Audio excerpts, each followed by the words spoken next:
trying to set their own computers, they're going to go buy 3 computers from Best Buy and use the work group setting in Windows 7 or the home group option. All right, sorry about that false alarm. There's nobody there, so fortunately my roommate left. I have no idea when he's coming back, so the dogs just chill for now. Or maybe they scared whoever was away. Probably. All right, so where was I at? Okay. Okay, so there may be a reason why you want to get a free one. So if you click on the option if I want a personalized domain name from Microsoft, you're going to get to look for availability. It's going to be something.remotewebaccess.com. So if you want to pick Acme, if your company name is Acme, you could do acme.remotewebaccess.com. And yeah, of course, it's the same thing. Check for availability, just like your registering domain name, but it's a third domain. So Microsoft manages remotewebaccess.com. You have a third level domain, and they're going to take care of where it's being directed to, which is nice because, like I said, one, it's free, and two, I believe I haven't set one up to use a free one, but I believe that they're taking care of the certificate as well. So you may not have to worry about SSL certificate either.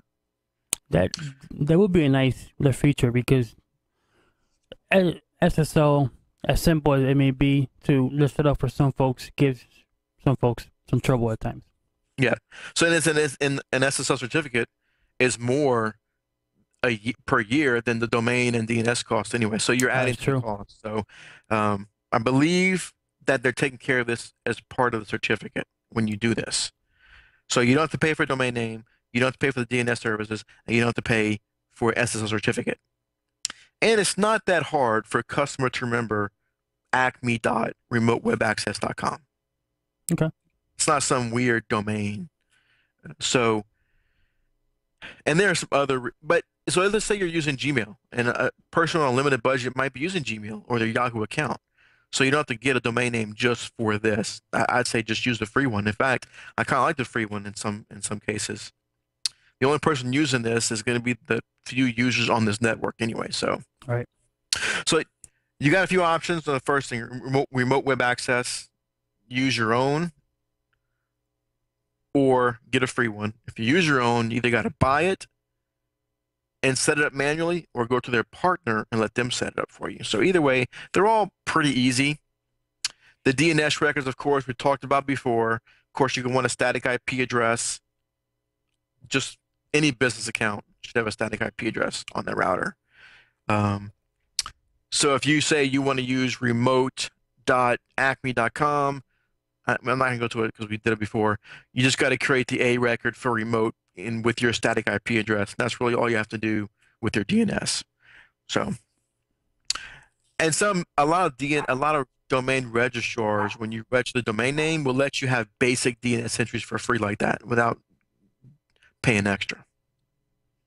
But it's still a cost. Oh, the fact that they do it for free sounds like it's very beneficial in so many ways. Again, for that company that you stated on a budget. So, yeah, I like it. I mean, yeah. In fact, I have some companies that I will be doing relatively soon that I know I'm going to be putting them on the free one. So I'll be able to say for sure how it works because they've already bought the server, they've already bought this, and then, oh, by the way, you got to buy this. Oh, by the way, you got to buy this. It's just to that in their mindset, oh, wait, I have to pay more. Now I got to pay more. I got to pay more.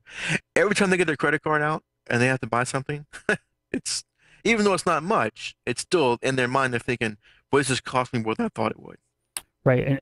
And just to clarify, this is only if you have a small business that wants to take advantage of the remote access, the feature. If you have a small business that has its own the website and a server and they're running IIS, then obviously this wouldn't apply. Yeah, small business server. And I believe this free one might be only for essentials. I don't think it's available for small business server 2011. Only essentials. Okay, cool. So once that's done, somebody remotely would go to, let's say, https:// If they did a free one, let's say, they would do acme.remotewebaccess.com. They would get a login screen that's hosted by their server. They can log in, they can check email, connect to their computer, access file shares remotely. So it's a nice feature for a small business to use. Another thing I find strange on the getting started tasks is an option that says set options for sharing. Now, to me, when I hear set options for sharing, what do you think that's for, Lalo? Hey, Matt, It's not let's say it again. I'm sorry. okay. What in the getting started task, Right. one of the options says set options for sharing.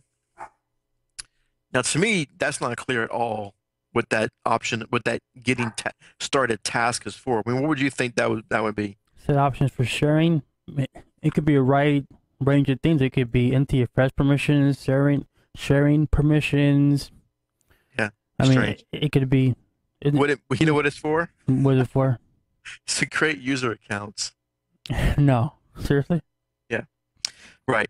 So to click on that, yeah, I know. Now, alternatively, you could click on the dashboard.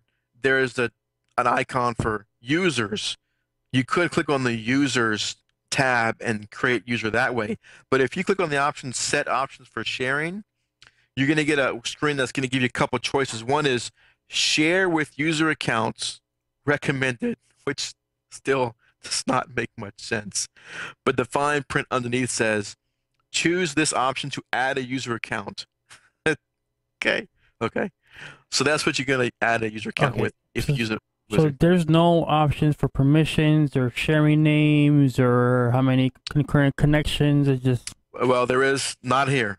Not there here. is, but not here. Okay. No, no. So this first thing, share with user accounts, if you click on that, and I like how it says share with user accounts and then recommended in parentheses, like this is what we recommend you pick, instead of the other option on the screen, which is change the password policy. So on the screen for setting options for sharing, you can create a user account and you can change the password policy. Now remember, this is for the non-technical person to install, so I think this would confuse anyone, Technical person. technical or non-technical, because it's not very clear. Okay. So if you click on the recommended option of share with user account, you're going to get a screen to add a user account, basically name, password, level of access, administrator, or standard user. It's not very clear, but that's what that screen is for.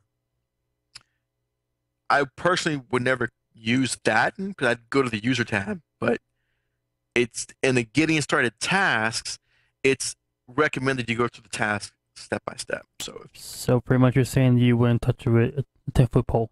I wouldn't click on that. I'd go to the user account, the user page and click on it that way. It's the same way of getting to it. It's just for some reason they have a getting started task Okay. right there, which is a little strange. But remember, they're trying to make it, and maybe it's because I don't have that in mind. Maybe somebody who's non-technical might think that's fine, and that's what they'll click on. To me, it doesn't make sense. I wonder, when they develop this, if they take a poll, of users and they said, oh, winner, chicken dinner, set options for sharing. Yeah, I might let my wife install it and let her say, perform these getting started tasks and let me know what you think. Yeah. Okay, so after you create the user accounts, yeah, she'll think, oh yeah, I gotta set options for sharing. That's common sense. So after you and create your users, and of course, Essentials has a user count limit of 25. Ah, very important information here. Yes, yes. So it's limited. I wouldn't sell this to anybody who had more than 15 users that had any plan for growth. Of course, picking a server operating system is very specific to the customer. And when you're talking to a customer about their server needs, one important aspect is their plan for growth. And that's with the Essentials product or with the small business server product. If they've got 50 users and they're planning for growth, I wouldn't put them on small business server either because that's limited at 75. So what happens here if you set me up with these small business 2011 essentials, and a year from now, I get employee number 26. It's time to fire somebody. No, Ooh, somebody got to go. draws.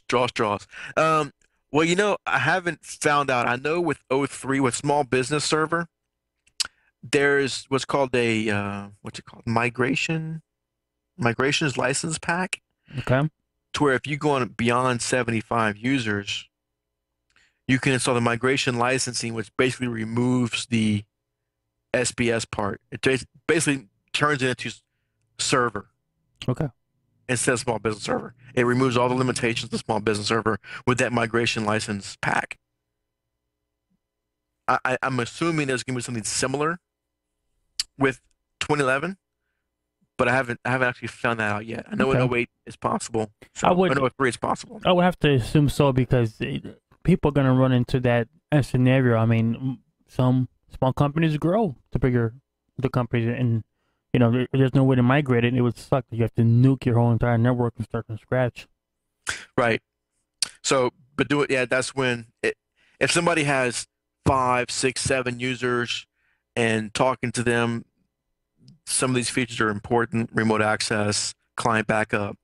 That's when I would recommend this product.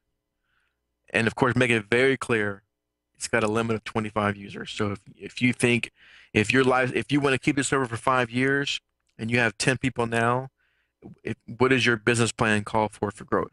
If you think you're going to be outgrowing this in the next few years, we may want to go up to the next product.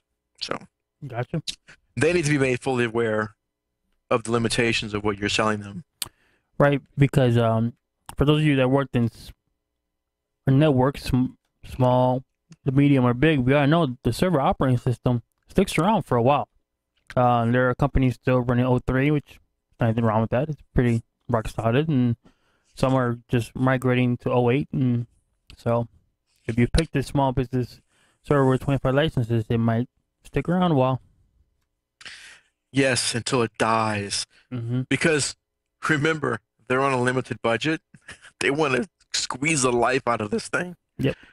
I tell a customer a server's lifespan is realistically 3 to 5 years, That's a great. depending on what their growth is. If I sell you a server that has 10 user licenses running QuickBooks, and 2 years later you've got 60 users and you're running QuickBooks, Job Boss, I mean 20 other programs, you outgrew it already. No, and I agree. I kind of compare it when people want me to explain it to them is imagine if you just a single guy or girl, and you just got that a Nissan 350Z. It's just good, fast car. But then you get married, have 2 or 3 kids and the dogs. Need a bigger car. That car just won't suffice it anymore. So I think if you look at dog year, what they say, 7 years. years Mhm. is a computer's like 20 years to one. So 3 years are 60, 4 years are 80, 5 years are 100. It's 20 to one. Okay. Sir, your server's over 100 years old. What? Excuse me? 100 digital years, years. There you go. So, okay. So after you've created all your user accounts, not more than 25, you join these or you connect these computers to your server. Now, one nice thing about Essentials is that it supports not just professional operating systems, Windows XP Pro, Windows Vista Business. It supports um, it supports all versions of Windows 7, Windows 7 Home, Home Basic, Home Premium, Windows Vista SP2 or later, all editions. So Vista Home, all that. Windows XP Service Pack 3, Home or Professional, but not 64-bit. Does not work with 64-bit Windows XP. Okay. And Mac OS 10, 10.5 or later. That's pretty neat that it even works with home. I have to ask Windows Starter. Can I bring my netbook in here? Yeah, it says Windows 7, all versions. Mm. Because what you do is you just run